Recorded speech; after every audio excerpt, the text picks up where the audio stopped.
नमस्कार। आज हम एक वायरल डरावनी कहानी को परत दर परत खोलकर देखेंगे। मतलब सिर्फ कहानी सुनेंगे नहीं, बल्कि ये समझेंगे कि वो हमें इतना डराती क्यों है। वो कौन सी मनोवैज्ञानिक तरकीबें हैं जो एक आम सी कहानी को एक भयानक सपने में बदल देती हैं। कहानी के बिल्कुल सेंटर में है ये समय, सुबह के 3 बजे। कई पुरानी कहानियों में इसे विचिंग आवर भी कहते हैं। मतलब वो वक्त जब बुरी ताकतें सबसे ज्यादा एक्टिव होती हैं। तो सिर्फ इस समय का जिक्र ही मन में एक अजीब सी बेचैनी पैदा कर देता है।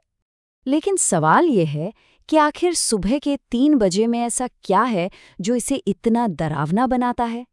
यही सवाल हमें कहानी के रहस्य की गहराइयों में खींचता है और हम ये जानने के लिए मजबूर हो जाते हैं कि इस आम से दिखने वाले वक्त के पीछे आखिर क्या राज छुपा है।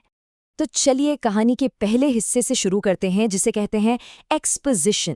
ये वो हिस्सा है जहां राइटर हमें कहानी की दुनिया, उसके मेन कैरेक्टर और उसकी उस अजीब आदत से मिलवाता है जो इस पूरी कहानी की नींव है। कहानी शुरू होती है एक बिल्कुल आम से लड़के राहुल से, जिससे हम सब आसानी से कनेक्ट कर पाते हैं। लेकिन फिर राइटर एक अजीब सी बात डालता है।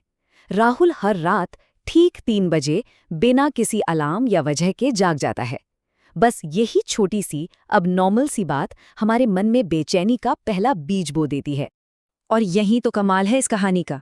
जैसे जैसे राहुल को एहसास होता है कि उसके साथ कुछ नॉर्मल नहीं हो रहा है, हमारी अपनी चिंता भी बढ़ने लगती है। हम भी उसके साथ साथ इस रहस्य में उलझते चले जाते हैं। तो अब हम कहानी के दूसरे स्टेज में आते हैं, जिसे कहते हैं राइजिंग एक्शन। यहां से कहानी का टेंशन धीरे धीरे बढ़ना शुरू होता है और एक छिपा हुआ खतरा सामने आने लगता है। यहाँ राइटर ने बहुत ही चालाकी से राहुल की अंदरूनी बेचैनी को एक बाहरी घटना से जोड़ दिया है।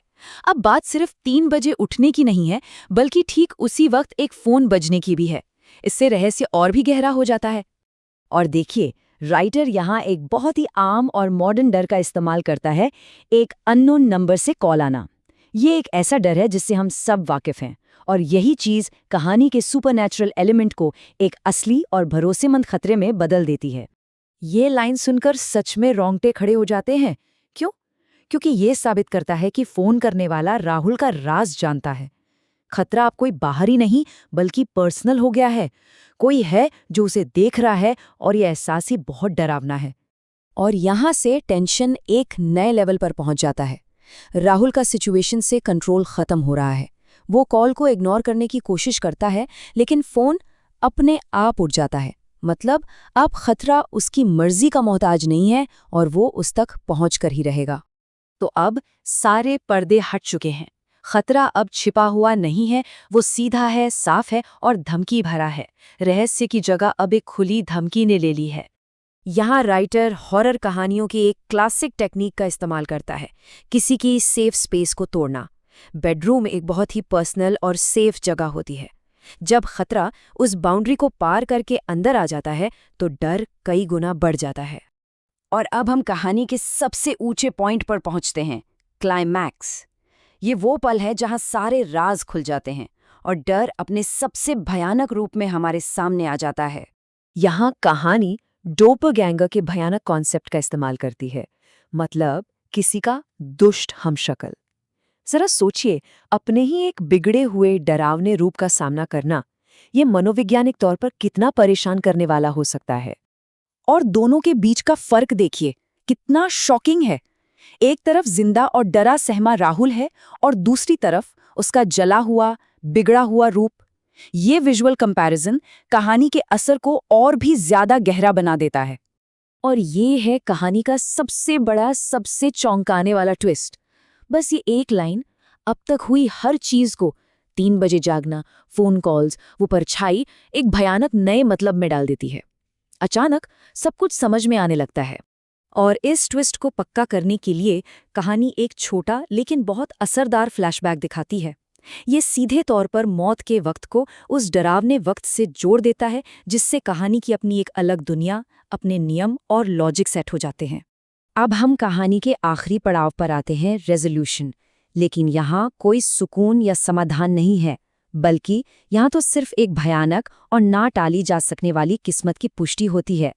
इस कहानी का मकसद डर को खत्म करना नहीं, बल्कि उसे हमेशा के लिए बना देना है। ये सोचना कि मौत का सामना एक बार नहीं बल्कि हर रात करना पड़ता है, ये किसी भी आम मौत से कहीं ज्यादा भयानक है। ये आखिरी सीन तो बस दिल दहला देता है। हकीकत और बुरे सपने के बीच की लाइन पूरी तरह से मिट जाती है और हमें पता चलता है कि राहुल अपनी ही मौत के इस दुःस्वप्न में हमेशा के लिए कैद हो चुका है। कहानी का ये जो गोल गोल घूमने वाला स्ट्रक्चर है, ये बहुत असरदार है। ये हमें ठीक वहीं वापस ले आता है जहां से सब कुछ शुरू हुआ था, और इससे वो कभी ना टूटने वाले चक्र का आइडिया और भी मजबूत हो जाता है। और ये रहा आखिरी, सबसे तबाह कर देने वाला खुलासा। फोन करने वाला कोई बाहरी भूत नहीं है, ये उसकी अपनी मौत है जो उसे हर रात बुलाती है। और आखिर में कहानी की वही पहली लाइन दोहराई जाती है, लेकिन अब इसका मतलब पूरी तरह बदल गया है। ये कोई और नहीं बल्कि वो खुद ही है जो खुद को अपनी ही मौत के इस चक्र में जगाने के लिए बुला रहा है। तो ये पूरी कहानी हमें एक बहुत ही परेशान करने वाले सवाल के साथ छोड़ जाती है। आखिर ये चक्र कब तक चलेगा? क्या हमेशा? और यही सवाल इस कहानी के डर को हमारे जहन में हमेशा के लिए जिंदा रखता है।